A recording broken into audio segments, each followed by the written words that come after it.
This episode of Rock and Roll Icons is brought to you by Dental Implants GPS. If you're having trouble with your teeth, having had lots of dental work, needing to have extractions, if you've ever considered dental implants, Dr. Baker and his staff are the best in the business. They gave me a new smile, they gave me a new lease on life, and they're strictly amazing people. If you call and mention Bodie James, they're even going to give you a Philips Sonicare professional teeth cleaning system. No charge. It's a bonus. You can reach them at 949-381-5418. That's 949-381-5418. Okay, welcome into another episode of Rock and Roll Icons with Bodie James. I am with today a guy who's not only one of my oldest friends, but is also a living legend in this business, Chris Holmes, guys, from W.A.S.P and now Mean Man. How you doing, buddy? Great.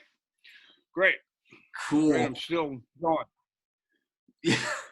Well, I need to let everybody know on the front end, Chris is in France. And they're having a little bit of an internet issue over there, so we're going to get some stop action, and things may get paused for a second, but bear with us because this is going to be a lot of fun. So, Chris, tell me about the new documentary, man. This thing, I haven't had a chance to see anything but the preview yet, but it looks so cool. In 2014 or 2014, I went to Hellfest, a big festival. Yeah. France, huge, probably 180,000, close. I met a guy thing of me, and he had a company that he did commercials. Are we stopped? Yeah, I got you now. Stopped. He did commercials and stuff. And he said he'd offer to do my first video called "Let It Roar." This by Antoine. Yeah. Okay, so and it's my first. Well, it wasn't my first one. I did one. I did a few in America that were horrible. Did one called W.A.S.P, which was good. Yeah. But the other one was I just did it by myself. I was trying to start my career, get going. But anyway. Get back to Matt Antoine. He came down and filmed the video, and at about a month later, I did my very first show out of W.A.S.P, whatever, with my band. When I moved to France, I met some guys to play with. So I started a band, Mean Man. I was like, I had the idea of calling my band CHP, like Chips. CHP would be Chris Holmes' project. That would have been cool. And I used the logo of the Highway Patrol, the CHP, Chips, Ponch, and John. But anyway, so he filmed the first show I did, and that I ever sang and did. I was kind of in the documentary. It shows me before the show, and I go, "Wow, this is the first show I'm ever gonna sing, do my thing." I'm not, and my parent, I forget what I said, but anyway. So he did the first show, got it on film. He came down to do. We live in Cannes, okay? Yeah. Frozen right now. Okay, man. he came down to do some stuff there. Okay, how about now? Yeah, you're good. You frozen? No, we're good. Okay, he came down to do some business at the Cannes Film Festival, Antoine, and we met him there. And him and Sarah, talked about doing a documentary. I was kind of against it at first. Yeah. Like, well, what I've done is not. I don't know. I live it. I'm there every day. I didn't think it was that interesting, but they kept hassling me about it. Finally, I was like, yeah, okay. So then we went and played in Prague, and he came and filmed some more. Then he went to America to film with my childhood friends, people I went to elementary school, interviewed my mom, my sister, some of the W.A.S.P roadies, and then he started putting it all together then. Wow. Was Gina Zamparelli still alive at that point? Yeah, he interviewed her. She's in it. Oh, He interviewed her in it. she was such a sweet lady, man. Yeah, sad, a brain tumor, go boom, gone. Yeah. But that you never know when you're gonna go. Look at. I talked to her the day before, and I was stunned. Just stunned. Before she went in hospital, or before she had the aneurysm. Oh, yeah, she's a great girl. So yeah, just you never know, I mean, man, you really don't. Benelli all this year, Benelli, Hensley, Van Halen. Yeah. But who knows?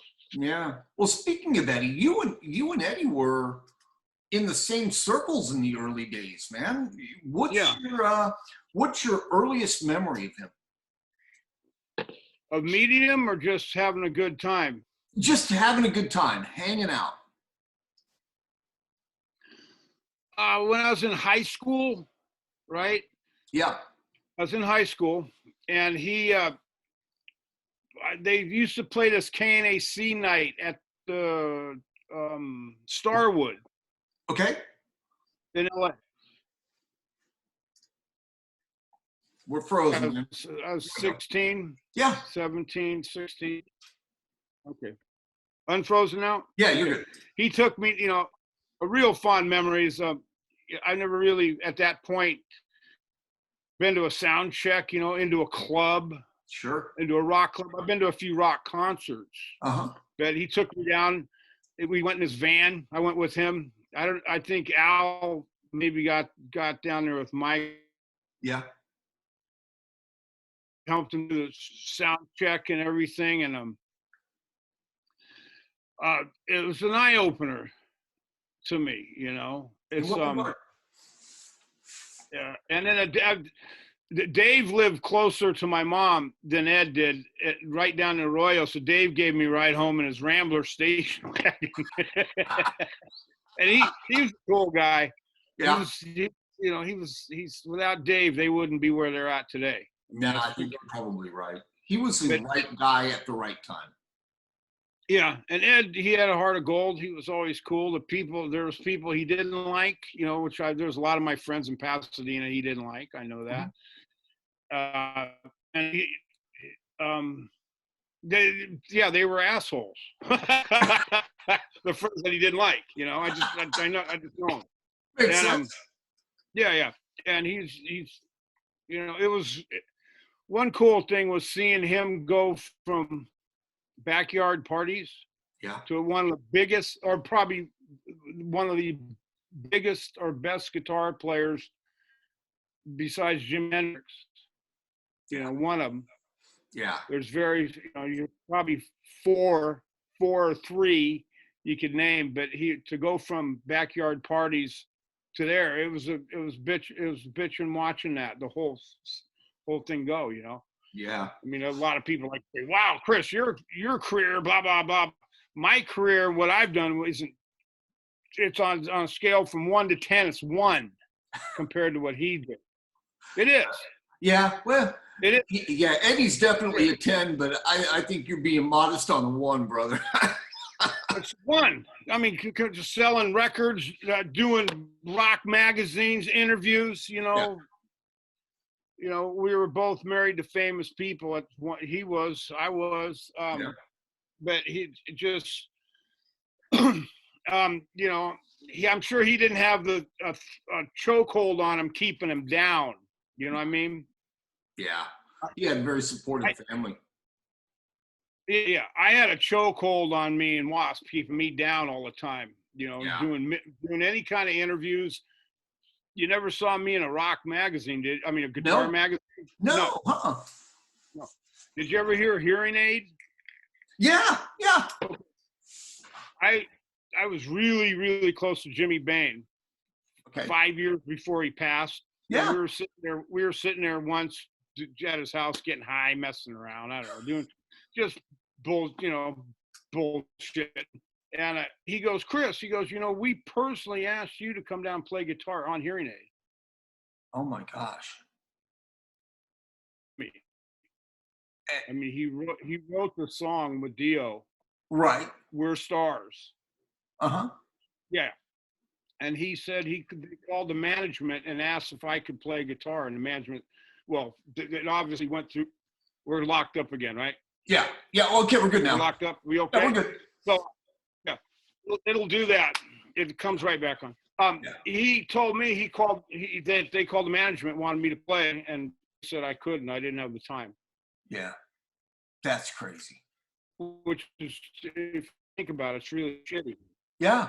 And it's definitely not. It definitely wasn't the management. No. Just things like that, a chokehold. But anyway, Van, it was, he's to go from where he was to where he went, like a great, it's good. It's gnarly. It's sad he died. Yeah. I'll never be able to talk to him again. Yeah. I mean, I think we all knew it was coming, but it just still kind of hit you in, That's force right in the face. Nobody was prepared. So, yeah. Go ahead.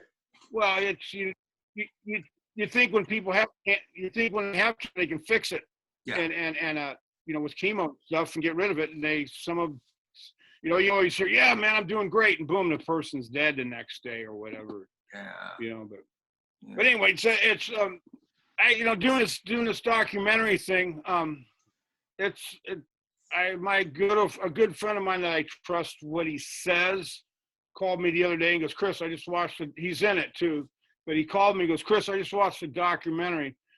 And he goes, you know what it's going to do? It's going to show people, everybody's got in their head what kind of person you are. Yeah.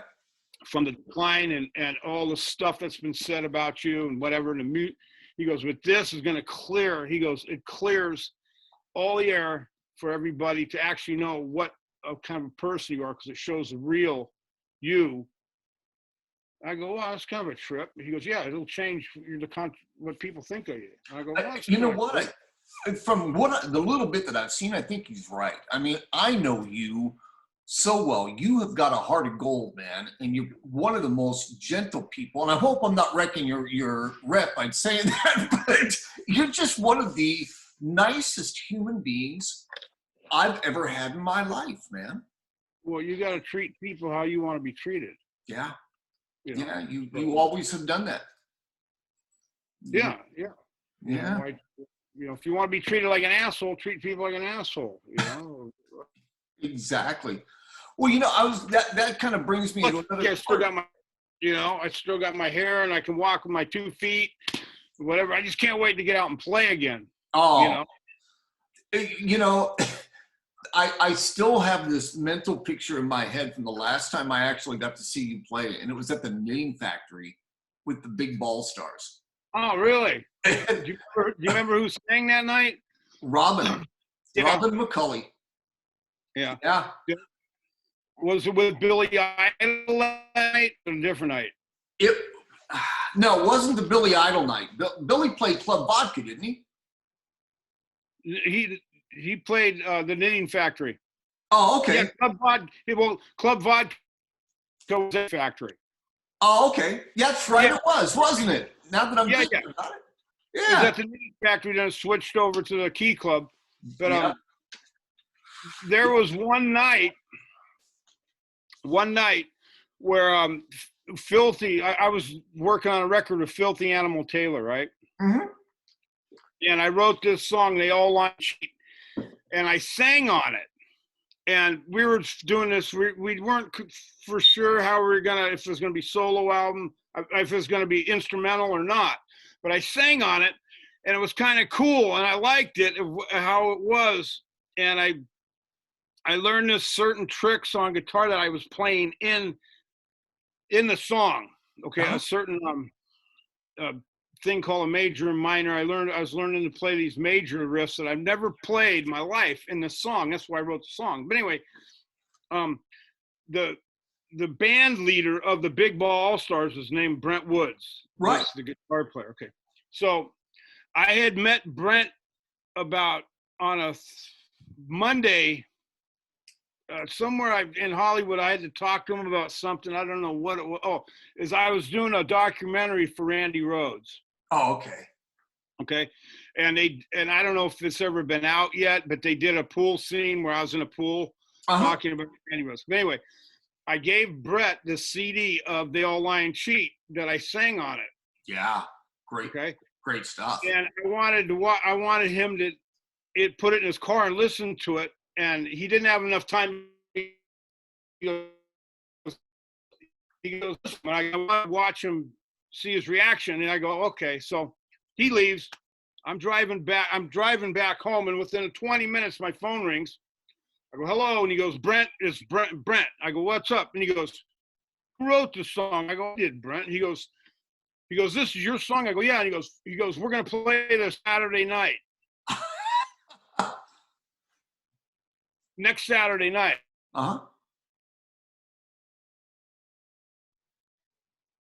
So they made me sing. You know, I vaguely remember that. It was the first time I ever sang one song. One song, we came out and played something, and then Brent goes, we're going to play a song that Chris wrote. And when I went to rehearsal, I wrote the lyrics down all the way, because I have dyslexia. When I go to read something, it'll fuck me up reading the whole, well, I shouldn't say it, reading the whole sentence. It's weird. Sure. And I had it on the ground, and I go, Phil, I came back to Phil's house. I was working, doing the record, and I came back after rehearsal. I go, Phil, man, I was having problems reading this. And he goes, why? And I go, I can't comprehend the whole sentence. I don't know why. So what we did is we rewrote the paper, first verse, second verse. The lyrics go, I should have known better, so we only wrote should have, and then the rest was blank. Should have known better, and then F, what can I say? And just we put the first letter of the sentence. Is it a paragraph? Not a paragraph. The sentence, yeah. Line. Or the line, yeah. Once I did that, I could read it. Oh wow, that works cool.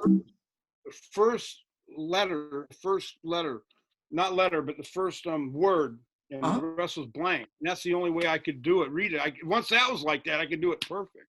Oh, it was weird. It's because I have dyslexia. Yeah. You know? Yeah, that'll screw with you. Well, you know, here we're chatting about the big ball stars, and a lot of people didn't have the opportunity to see them. It was Robin McCulley, Brent Woods, Brian Tichy, Kerry Kelly, Chuck Wright, Robbie Crane, Jeff Pilson. Oh my God! And you never knew who was going to show up. It was all different people. Yeah, it was a party, man. It was just nothing but a party every time you guys played.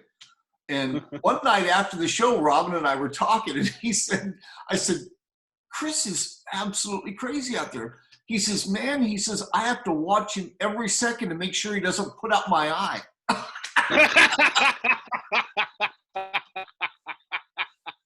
Because, I mean, that stage was not that big, and you were everywhere, you know? And everybody plays different, you know, it's just entertaining.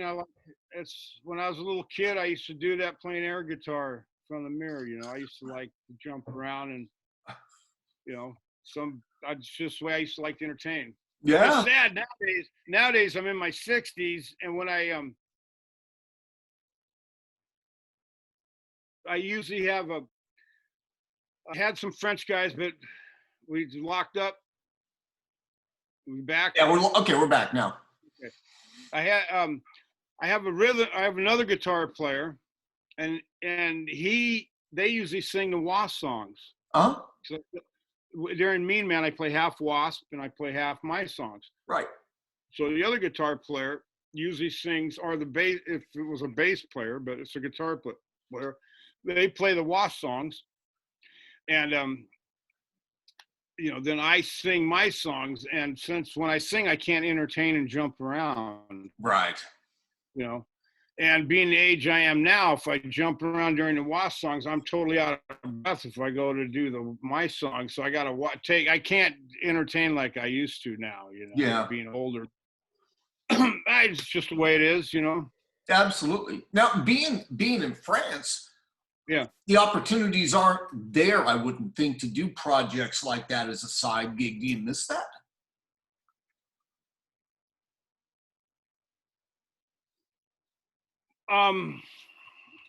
Yeah, but versus versus Los Angeles, Uh-huh. putting a band together, it's for some reason it was easier here. Oh, I'm sure. You correct me if I'm wrong, metal is alive and well in Europe, and it's on life support here in the States. I think it's gone. I don't Yeah. think it'll ever come back, in the States. Yeah. There's still a few decent bands that are coming up and starting, but it's nothing like Yeah, it was. but if nobody goes to see them play, what use is playing? Then you don't make Yeah. no money. You just die. Yeah. Look what the music awards are now. There's not even a rock act. No, The last rock act was AC/DC yep. 3 years ago when they opened the show at was that at the Staples Center? Yeah, I think it They was had it. Staples. Yeah. Since then, have they had rock? No. And I think that was probably the first time they did in 5-6 years at that point. Yeah. So it's in America, it's dead. The big bands will always be able to play and sell out, like Iron Maiden, Sure. Judas Priest, and stuff like that. Yeah. But for somebody that would be starting out like me, it'd kill me being in the States. I just had last year, Mm-hmm. 2019, I had from the East Coast of Canada to the West Coast, I had 18 shows booked. Wow. Yeah, that's right. And then it had to get canceled. Canada. Yeah. Yeah. Yeah. Yeah. And then last year they were rebooking them. And I go, you shouldn't rebook them for 2020 because I don't think the virus wasn't even that bad. But now, yeah, there's no way I toured 2020. We got some shows booked November in England. Hard Rock Hell, yeah. I still don't see that happening. You don't even think Hard Rock Hell is going to go off in November? Yeah. If they can get everybody shot up, you Yeah. know, and get them shot up, not scared to go out. Yeah, but yeah, it's I don't really want to go nowhere until I get inoculated. Yeah, I'm kind of in the same boat, man. It's I've got illnesses galore. I don't need to be exposing myself to that. Plus, I'm an old son of a bitch. Yeah, 8 years ago, I was at Cedars Sinai with pneumonia, and they told me that I had COPD, so that would getting the virus would probably kill me. Yeah, I'm in the same boat, man. That's crazy. What you were talking about, you get what you give with people. And I remember back, God, this was a long time ago, back when W.A.S.P was touring with Kiss. And the guys in Kiss on your last show, you guys played at the Forum. I remember they wouldn't even let W.A.S.P attend the after show party. Do you remember that? Yeah, there's some, it gets nasty. It gets nasty when you have two groups touring. What happened the first 2 weeks of the tour? Mm-hmm. Kiss. The deal was if we got 100% of the PA, we could only have 2 lines of merchandising. Yeah. If we wanted 8 lines of merchandising, we only got 80% of the PA, no subs. Well, that's all out on contract. So I made a big stink about it. I mean, I told Blackie, I don't want to play with it. I go, you just froze. We can't have 80% power. We're going to suck. Yeah. We'll suck. We will have trouble. Okay. And we locked up. We're okay. We're good now. Okay. So Gene and Paul didn't check any of the merchandising stuff when we toured. We had every bit of merchandising out. We were getting full PA. Boy, they all of a sudden they checked out what was being. You're locked up. Boom. No sound check. No sound checks. Just we can still have 100% of the PA, but it's business. It's business. Yeah. And of course they didn't want us at their party. You know, that means our friends would have to be there. Yeah. Well, tell me this. That's the way it is. Who treated you guys really nice? I mean, who was really accommodating? Iron Maiden. Yeah, that doesn't surprise me. You know, same management. Yeah. Same merchandising company. In fact, when we toured with them, I won their bus. Wow. I never traveled on the W.A.S.P bus. Yeah. Never. I stayed at their hotels, and they treated me as like even, right? You know, as a human being. In fact, they loved having me because I'm from, you know, I'm native Californian. Yeah. You know, so, I didn't have to go and I didn't have to do what the W.A.S.P bus, you know, the one person that ran the show there, I didn't have to do what they had to do. I could do what Iron Maiden did. And they treated me as on the same level. This is what I loved it. You know? That's cool. Do you still stay in touch with the guys? I saw them a few years ago at Hellfest. All the guys, Yeah, seeing them. It was great. Yeah, Great, you know? Bruce is one of the really good guys in this business, and Nico both. Yeah, a lot of people don't like Bruce, but they don't understand him. No, you know. But yeah, Bruce, he's a heart of gold, man. I love the guy. Yep. Nico's great to be around. His personality is funny as hell. Yeah. And it's just fun. It's one of the best times in my life I ever had touring was with those guys. Yeah. Especially somewhere in time in Europe. You know. Yeah. I never had to get on the W.A.S.P bus and hear how terrible I did and what I did and this and that. I screwed up this and that. But at that point, we had Johnny Rod in the band, you know, and Johnny caused so much trouble, I couldn't get in any trouble.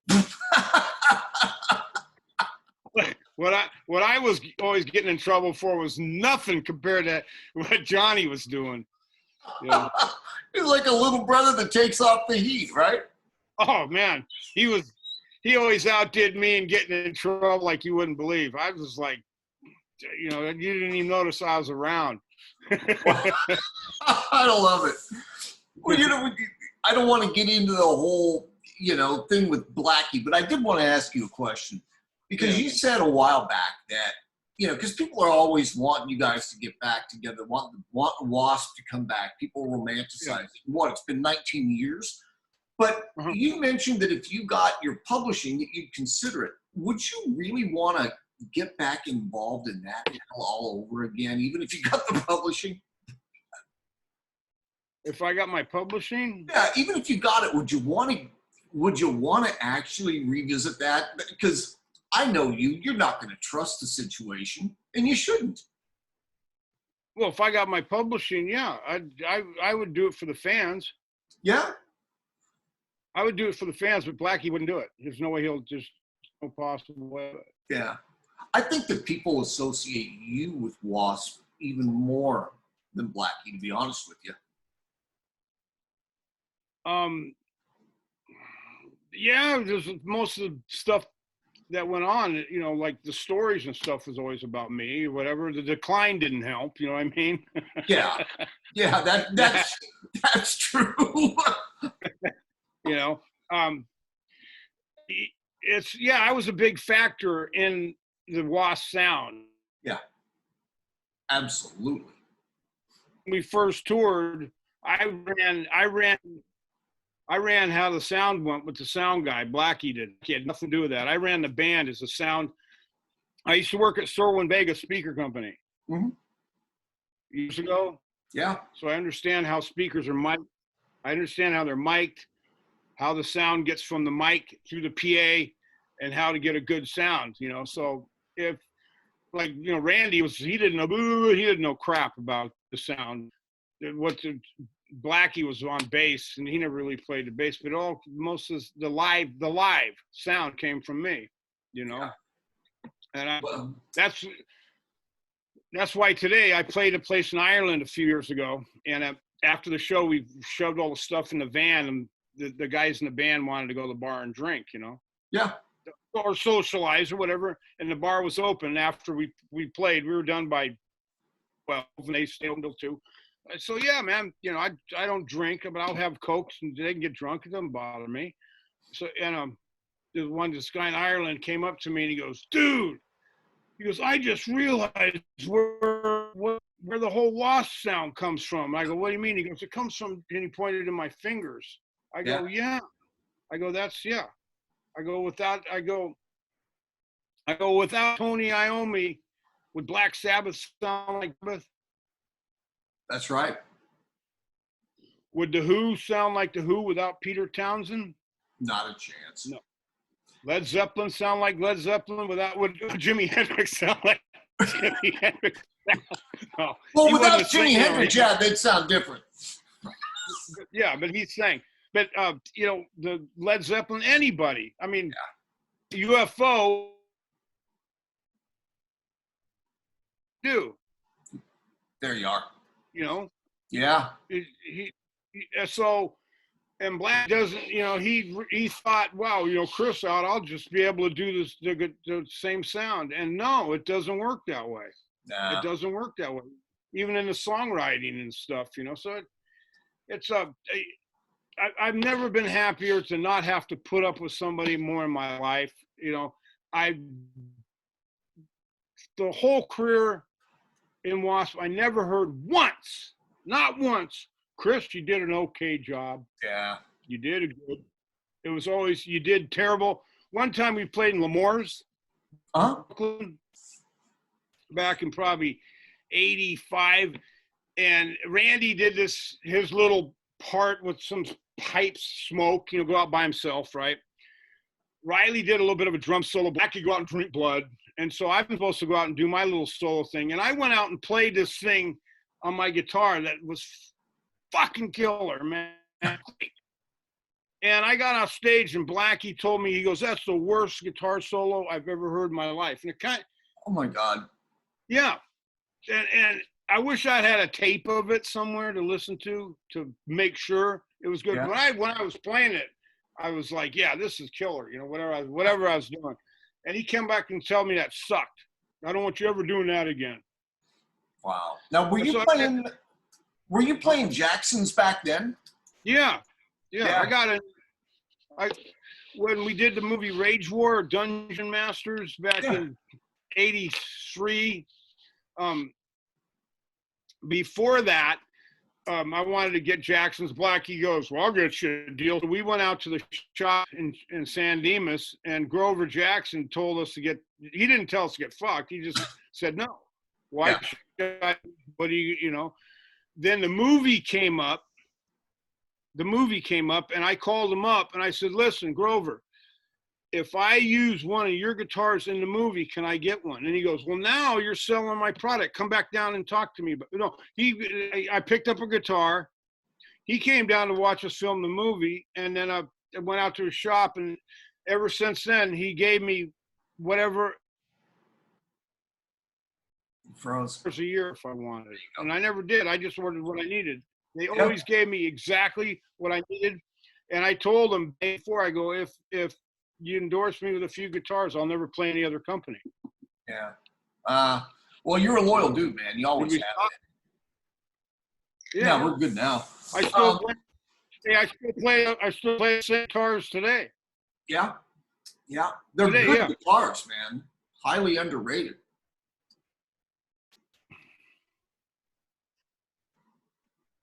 Well, they stuck up the test of time with me. I know, you're good, brother. You're good. They stood up the test. I beat the shit out of a few of them, and they still work. Yeah. You definitely are not easy on guitars. There's no doubt about that. Well, a lot of it happens live. You hit it on things, and you know, here and there. I even smashed one over a kid's head once. Where was that? Oh, we were on the Kiss tour in the Midwest somewhere, and I was playing on stage, and all of a sudden something hit me on the side. It was a kid running across the stage from the security guard, and he'd ran out and was playing, and boom, he hits me, and I almost fell over. Wow. The security guards were trying to grab him from me, and finally he was screaming something in my ear, and they got him away from me, and I went like this, and all of a sudden my ear, just a big puddle of blood came out of my ear, and he had bit my ear, and I was fucking, man. Oh, I was pissed. And I went running off the stage, looking, as they drug him off the stage, I went running off the stage and swung it on him. Boom, right on his back. Oh, yeah. Yeah. I don't blame you. Yeah, I was going to beat the hell out of him. My roadie was chasing me, grabbing me, you know, I was just going to kill the kid. Yep. Yep. Yeah. Wow. That, I tell you, man. Well, you know, when you play after W.A.S.P, because the W.A.S.P stories everybody knows, you played with Randy Piper in Animal, and then on to Where Angels Suffer. With Where Angels Suffer, man, both of those projects were great, and the Angels project. I never played on the records. No, that's true. No. And with Angels, there was only 12 shows. What the heck happened? It was a hassle between Stet and Randy. Yeah. And it's just some inside crap where, you know, Stet was the one. He was the one that had the house where we all lived and did. You know, he had the motor home and stuff. Yeah. And he financed it all. Stet. He financed it all. And at the end of the tour, I know exactly what was. You know, I wasn't in the bookkeeping, but I could tell what was sold, how much it took to get from one place to the other, what everything cost. And and Randy kept wanting to do.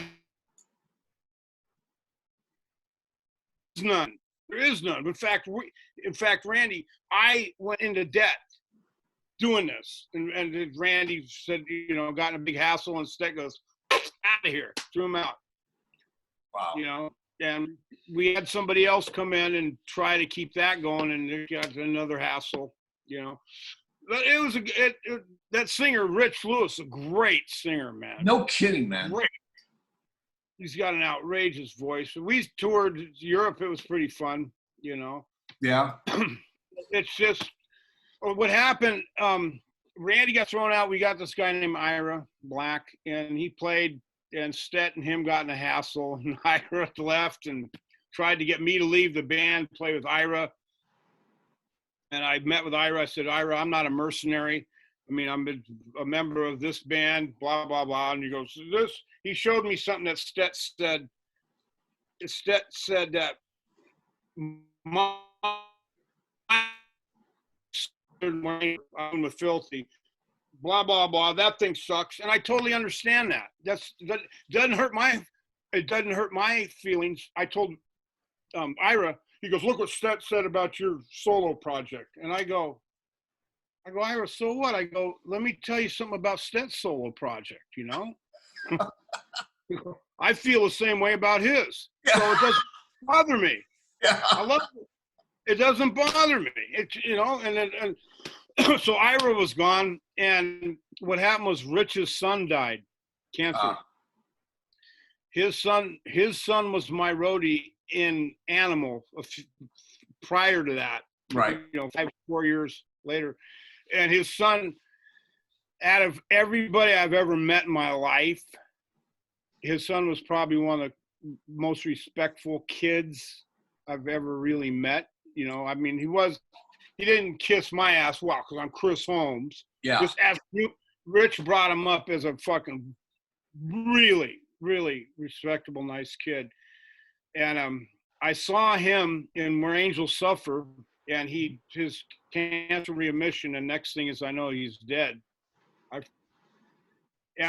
named him Jitterbug, and then Rich went into a really heavy depression for a year, I can totally understand that. Oh yeah. I could totally understand that. And the band didn't play.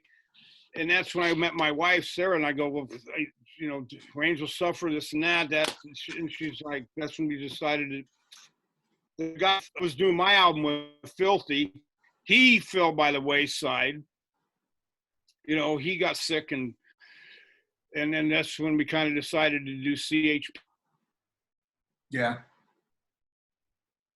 To go back at that time, play with But Well, anyway, Angel Suffer was a cool band. yeah, it was really a cool band. I wish that had gone longer, but I love the stuff you're doing now. And it seems to me, at least, that the move to France has really agreed with you. I mean, I love the creativity a lot. I mean, I've got these here, the Under the Influence CD. Yeah. Great. It's a great EP, man. I loved every second of it. I think I got a Pro Tools computer with the 2 screens, and Yeah. and from working with Filthy, I learned how to program drums. I don't program a drum machine. I put in each hit individually, like you would actually if you recorded an acoustically drummer. I know how to do that from working with Filthy. Yeah. To me, the demo songs to that record are 10 times better than Sarah kept hassling me. She's on this album, we're going to do it like a regular drummer playing. So I said, yeah, we'll do it that way. And so but it's the songs. Yeah. They came out. The ones that I on the demo, the singing is a lot different. Uh-huh. I had a lot more time sitting by myself singing and there's and EQing it and doing left and right and all the things. But when we did that, we only had a certain time to get it mixed and put it out. And I'm happy with it. The songs are cool. I love The Devil Made Me Do It. That's me when I was 18, the song. It's my favorite song on there. But the lyrics are funny as crap. They are. It's funny. And then when I finish the record, there'll be a song on there called Land of the Free, Home of the Brave. Uh-huh. That's the last lyrics in the Star Spangled Banner. Yeah. And I wrote that about Phil Taylor telling me that, all you Americans are so stuck up. Oh, you froze, man. Why? What did Phil say? Because you froze up. He always go, all the time. He goes, you Americans are stuck up. You think you're the best. And I'd go, Phil, you know why we're the best? Because we got the best military. And I'd go like this. If it wasn't for us, Phil, you'd be speaking German, okay? Shut up. I love that. And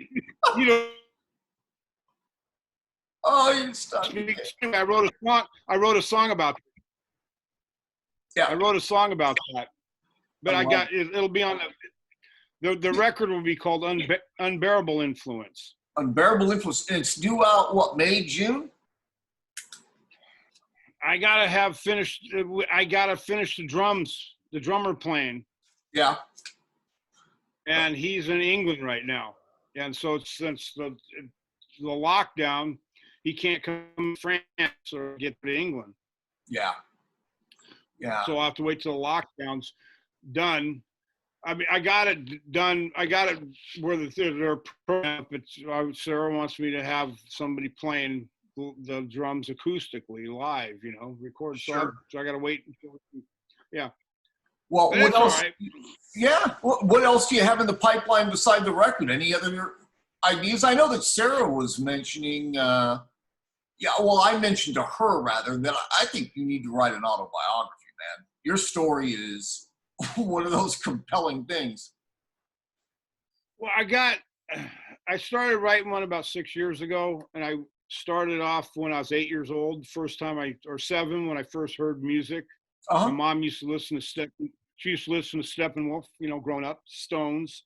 Yeah. Gradually going there. The first concert when I was 12, what I did. 13, started playing guitar. When I was 14, who I listened to. I got to 16, I just stopped. I don't know why. Wow. I got it on, it's about 22 pages till I was 16. I was going to write it until I was going to write it until the time I got 90 to 91, till right when I left W.A.S.P the first time, and I was going to finish it after. But I just, you know, you feel like you're doing something when you feel like it, and then when it just doesn't, you don't. Yeah, that makes sense. You know, you got to be in the right headspace for it, I'm sure. Yeah, but the documentary tells a lot about, you know, about what's gone on in my life and stuff like that. I really don't get into the drug situation. I bet it's kind of cool, you know. Yeah, I'm looking forward to it, man. And I think the book would just kind of be a cool extension. So at some point, I'm sure you'll do it. You know, Well, but when you I know. when I write, since I've had dyslexia, I got about a 4th grade reading ability. I've never read a book in my life. Yeah. I would write one whole sentence would be a paragraph. Yeah. How I write. And I told Sarah, if I do a book, I want the pages that I wrote. That's the book. Sure. Sure. That makes sense. Well, the documentary, you froze up again. You there? Yeah. Okay. The documentary is streaming on Amazon and Google Play. Can be bought. It's on with Cleopatra, but it can also be purchased through your website. Yeah. And I've got, like I said, I showed earlier, I've got a couple of autographed CDs from you that I'm going to be giving away otherwise, but we're also going to get a big prize package together and give that away to people that subscribe to my channel, subscribe for your mailing list, and then if they go to your website and buy the DVD, they'll get an extra 5 entries. So I want people to see this documentary, man. That's really important. Yeah. So, well, Chris, man, I tell you, seeing you and talking with you again, brother, is nothing but a joy. You know, I miss the hell out of you. So let's do it again sometime. Yeah. Good deal. Yeah. Thank you, man. You know, brother, I think you guys are the best. Give Sarah a big hug and a kiss for me. Okay. All right, brother. I'll talk with you soon. Thanks, man. Is that enough?